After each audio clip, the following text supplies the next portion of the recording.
We know the mentality, Pep, the players, nobody at this football club will declare the title over until mathematically it is done. So as it stands, we are 9 points behind Arsenal. Only one club in Premier League history has still won the league after being 9 points behind somebody at this point in the season. Do you know who that was? Man City 2011-12. That was Man City 13-14. We were 9 points behind and we went on to win the league. Okay, so it has been done before. Yeah. I think it's like they're not going to give up because they have to continue to win their games, and you never know with like momentum and stuff how things can change. You know, the next league game I think is against Arsenal. No, we've got one on the 12th, 11th, 12th. I'll have a look. Chelsea, yeah. So like. You never know how these match weeks can go. You know what I mean? Like Arsenal are in a great position and they're going to be very happy with that. And it's been a long time coming for them to be able to have it this much in their hands at this stage of the season. But City aren't going to give up. City are going to try and find momentum. You've got the Champions League midweek. We've got League Cup final.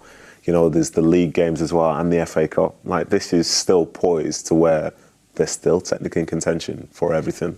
So I think even though the sense of disappointment is there because we've seen Arsenal get another 2 points potentially on City, the fact is the season's not done. It's still very much. Was it? Are we in March? It's March. Yeah, it's March. Yeah. We've always got to keep believing, but of course, not the few days that we were hoping for. 2 losses in a row, which we've rarely said this season, and we look ahead, of course, to Tuesday night. It wasn't 2 losses in a row.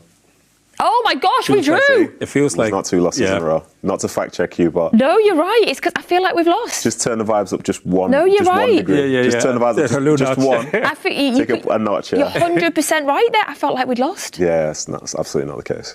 Okay. Not the case at all. Okay, thank you. So we look ahead now to Tuesday night. Of course, we have the return leg. Real Madrid come to the Etihad Stadium, and you know it's going to be an electric Etihad Stadium. It is going to be bumping. The crowd is going to be behind the team. We'll have to keep believing, of course, that we can overturn that 3-goal deficit. Can we do it in 90? Can we take them to extra time? Can we have them on penalties for once? I don't know, but I believe that we can do something. I've just checked the Real Madrid score from today. They won 4-1 today, and I'm looking at the team, and it looks pretty similar to the one that we played. There's still no Mbappe, and I don't see him on the subs bench either. Oh, well, Trent was on the bench. They have made at least one change, but a 4-1 victory for them today. Okay, let's look quickly ahead to Tuesday. Sean, what do you want to see from City? Well, I think City need to come out in terms of being electric. And I think it's an early goal that will keep every fan sort of really positive and upbeat and looking forward to it. So I think it's about a quick start. I think today, when we think about how we started, we didn't have 2 and 3 opportunities. And I think the crowd, more than any time, will probably have to play a huge part in the support of the players and getting behind and creating the atmosphere. Yeah, do you think in terms of lineup, Nedum, were you expecting a similar team to today? I don't know. It's interesting, to be honest, because I thought Shirky, for example, did do well when he came on, and I think he's sort of like, and for like some of these players, like when they start linking up well with each other, it does feel different. Yeah. And as a defender, it'd be a lot harder to read as opposed to some other players who are very, very good, but sort of easier to understand. So I'm not 100% sure what the team will be for Pep, but I've got to be honest, I'm really excited for this game. Because how often do you see it where your team is playing against the most successful team in the Champions League at home, and your task is to beat them, and to beat them by a few? What I want to see, whatever the team's going to be, is a team similar to the way they played, similar to the time when City won the treble.